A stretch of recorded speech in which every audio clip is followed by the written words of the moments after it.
Cette manifestation va laisser des traces. Nous verrons Sophia Aram qui démonte cet événement LFiste sur France Inter. Pourtant de gauche, peut-on accepter l'inacceptable? Eh ben nous verrons ça. Ensuite, nous irons voir certains manifestants qui ont été interviewés et vous verrez qu'ils ne savent même pas de quoi ils parlent, voire ils sont incultes. Le prêcheur Jean-Luc Mélenchon et ses sbires ont dans ses rangs des électeurs complètement perdus. Alors je vous souhaite la bienvenue dans l'actualité du jour.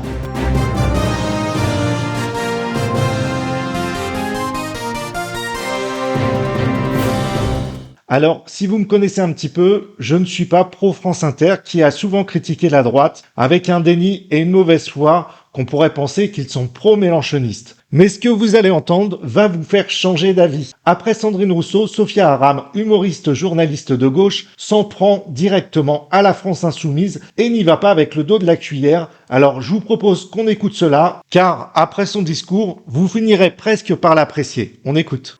Défiler contre le racisme et contre l'extrême droite avec des antisémites? La réponse est non, bien sûr. C'est un peu comme appeler à manifester contre l'extrême droite avec une affiche reprenant les codes du Troisième Reich. Ce serait indécent et contre-productif, car faut-il le rappeler aux teubés qui conçoivent, valident et diffusent des affiches de la France insoumise, l'antisémitisme est une forme de racisme. Je marque un temps pour leur laisser le temps de digérer l'info à défaut de la comprendre. Eh ben rien n'y fait. Pendant que la France insoumise est condamnée à cause de ce visuel, Mélenchon dévisse, affirmant tout ignorer des affiches de propagande nazie en vociférant. Pas de bol, nous on n'a pas ces affiches. On n'est pas au courant, on sait pas.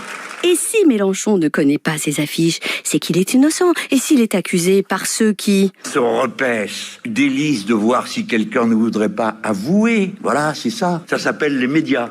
C'est donc uniquement de la faute des médias. Un rapport à l'histoire et à la liberté de la presse qui n'a donc rien à envier à celui que pratiquent tous les fachos de la planète, avec une différence notable, c'est que dans le cas de Mélenchon, lui n'avait pas hésité à déclarer. Je ne sais pas si Jésus était sur la croix, je sais qu'il y a mis, paraît-il, ce sont ses propres compatriotes. D'où ma question. Peut-on défiler contre le racisme et contre l'extrême droite avec un antisémite? Ou aux côtés, par exemple, d'Elias Dimzalen, condamné pour avoir appelé à l'intifada dans les rues de Paris? Eh ben, ma réponse est toujours non. Sans déconner, plutôt aller faire un Scrabble avec Sébastien Delogu. Samedi dernier, près de 90 000 personnes, selon la police, et 200 000 selon les éditeurs d'affiches antisémites, ont battu le pavé. Certains de très bonne foi, et le tout dans une ambiance bon enfant.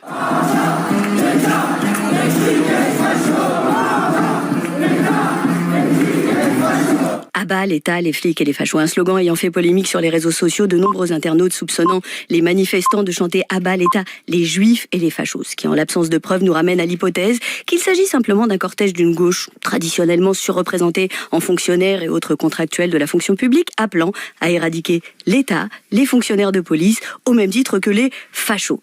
Ce qui visiblement pour certains semble à peu près aussi rassurant que des inscriptions glanées ça et là, comme « égorge un sioniste » ou « mort à Bardella et Le Pen », et quelques slogans festifs allant de « tout le monde déteste le PS » à sioniste, fasciste, c'est vous les terroristes. Alors voilà, on pourrait passer du temps à se demander pourquoi l'antisémitisme sointe à ce point par tous les pores de la France insoumise. Eh bien, l'écrivain et journaliste Michael Prazan a une théorie qui me paraît très juste. C'est tout simplement parce que les antisémites font comme les pédophiles.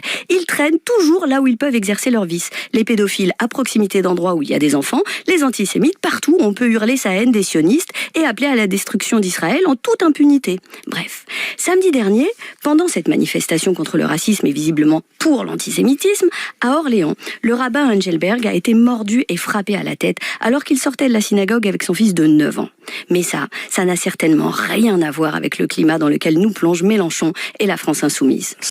On ne peut qu'apprécier cette prestation où Sophia Aram dénonce le parti de la honte, allant même jusqu'à les citer de racistes. Les mentalités évoluent et certains gauchistes ne cautionnent plus la propagande et le positionnement de la France insoumise. Alors cela passera-t-il aussi par les radios comme France Inter qui semblent s'inscrire dans un combat et qui nous ferait même penser à une certaine liberté d'expression? Alors à quand la dissolution du nouveau Front Populaire? Allez, maintenant on va passer du côté des manifestants qui ont été interviewés ce samedi.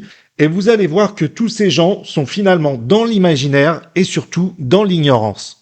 C'est très dur à à dire, mais regardez qui détient les médias en France. Vous regardez Rutel Krief, vous regardez Cohen, vous regardez tous ces gars-là. C'est les positions d'Israël. Hein. Ils sont tous juifs aussi. Ah bah c'est des juifs. Ouais. C'est des juifs.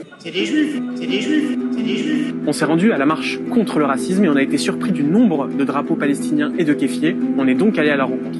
Ils veulent prendre Gaza ? Le sionisme est un racisme qu'il faut combattre. Aujourd'hui, le sionisme est une des formes de cette idéologie meurtrière.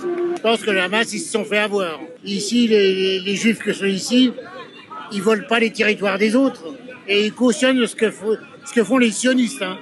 Faut pas confondre juifs et sionistes. Ils sont en train de mettre à exécution leur plan de génocide. Pour toi, le Hamas, c'est un mouvement de résistance ou un mouvement terroriste ? Sur la manière des fois où ils ont pu faire les choses de manière un peu violente, mais en même temps, malheureusement, pour faire bouger beaucoup de causes, il faut être parfois violent. Être sioniste aujourd'hui implique qu'on est pour un génocide. Pour moi, le sionisme, c'est l'ennemi numéro 1 de l'humanité. C'est l'objectif de nettoyer les Palestiniens. Parce que ce sont des sionistes, ils veulent coloniser tous les territoires, et le CRIF est là derrière.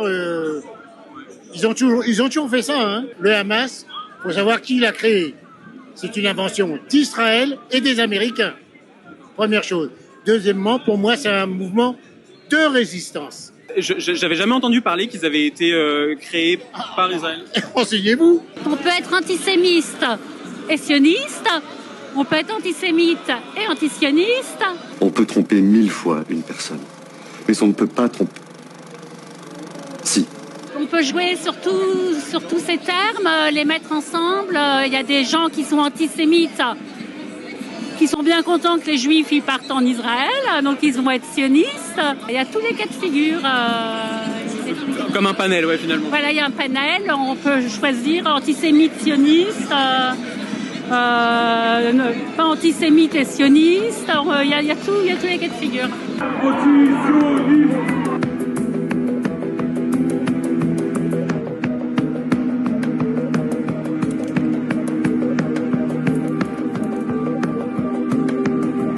Beaucoup nous avouent ne pas connaître le sujet.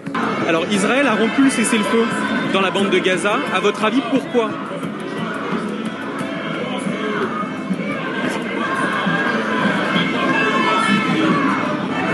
Je ne suis pas très au courant des faits là. Je ne m'y connais pas assez pour... Est-ce que tu as déjà entendu parler de bébés rouquins qu'on a beaucoup vu dans l'actualité, les bébés bibas qui auraient été tués par le Hamas ? Est-ce que tu as entendu parler ? Pas du tout.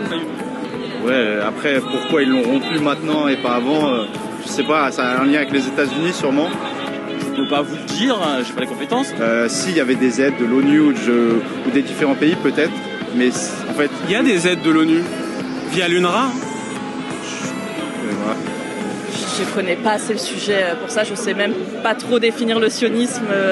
Alors, que penser de tout cela ? Il y a bien sûr les radicaux qui savent très bien ce qu'ils font et qui ont une haine de la France et des Juifs comme jamais. Mais il y en a d'autres qui ne savent rien ou qui croient que la France insoumise est finalement une bonne cause. Ces gens sont faibles, trop jeunes, mais surtout mal informés. LFI utilise cette faiblesse pour mieux les manipuler. Mais rassurons-nous, le parti s'essouffle et ses électeurs aussi. Et cela, même si certains vous font penser le contraire. Moi, je crois qu'il y a une majorité dans ce pays qui est d'accord avec nous. Et la majorité dans ce pays, elle a très bien compris qu'entre nous et la télévision, c'était nous qui étions du côté de la vérité.